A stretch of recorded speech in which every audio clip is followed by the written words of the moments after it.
তো বন্ধুরা, আমি আর একটা জবা গাছ নিয়ে চলে এসেছি।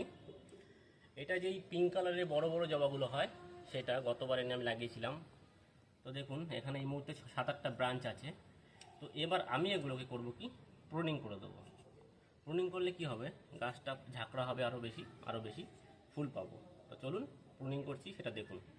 তো এই যে যে গাছটা দেখছেন, এই দুটো ডাল রুগ্ন ডাল আর কি, মানে রোগা ডাল। এটা থেকে বেশি আমি ভালো ফুল পাবো না, তো আমি এটাকে এখান থেকে কেটে দিলাম। এই ডাল দুটো ম্যাচিওর ডাল, এটাকে আমি কি করব, এখান থেকে কেটে দেবো। এটাকেও তাই করব, কেটে দেবো। কেটে দিলাম। এই ডালটা রাখলেও হবে, তো এটাকে আমি এখান থেকে জাস্ট একটু ছেটে দিলাম। এটাও ম্যাচিওর ডাল আছে, আমি এটাকেও কেটে দিলাম।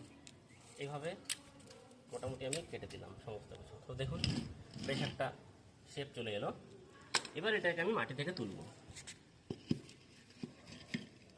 এই দেখুন, তো এখন কি বড় বড় শিকড় হয়ে গেছে, কি মোটা মোটা শিকড় হয়ে গেছে, দেখা যায়। তো এটাকে আমি এখন কাটিং করব। চলুন।